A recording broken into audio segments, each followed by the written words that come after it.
حسين!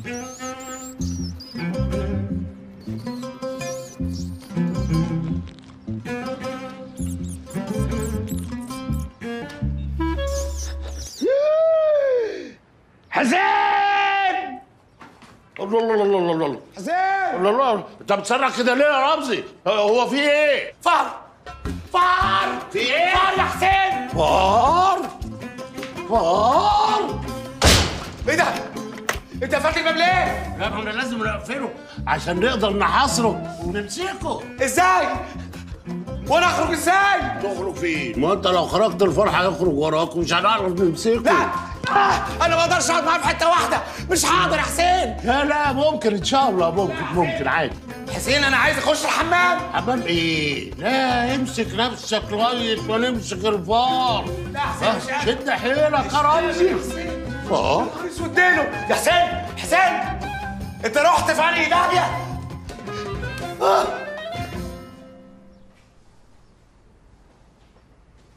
ايه رأيك يا حبيبي؟ تحفة مش كده؟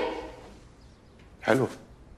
حلوة بس حرام عليك يا أخي، دي كفاية مساحتها والمطبخ بتاعها. مساحتها والمطبخ بتاعها ايه؟ دي بتبص على كوم رملي يا حبيبتي. ماشي يا سيدي، بلاها المطبخ، بس هي قريبة من النادي ومن شغلك بالليل، وفي البادجت بتاعنا. كام بقى اللي في البادجت بتاعنا؟ 8 بس. 8000 جنيه؟ دي أقل حاجة احنا شفناها، وهم طلباتهم مش كتير، هو شهر مقدم وشهر سمسار وبس. الله، 16000 جنيه يا بلاش. يا حبيبي مش كتير والله، وكفاية انك تقدر تجيب حاجاتك من النهاردة وتستقر فيها عشان تقعد بقى ونركز في حياتنا بعد كده.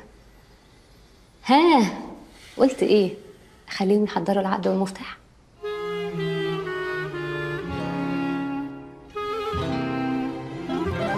وحبسه في الأوضة فعلا؟ امال انا كنت هعمل ايه؟ ما هو انا لو حاولت اخرج من الاوضه الفار هيخرج وراه وساعتها ما نعرفش نمسكه يا لولا. ولو خرج الفار هيبقى مش تحت السيطره، ولا ايه يا كوكي؟ شكلك خايف يا سحس. فشر سحس ما يخافش ابدا، لكن دي خطه محكمه للسيطره على الفار. يا عيني يا أستاذ رمزي، طب والله صعب عليا قوي. ما صعبش عليك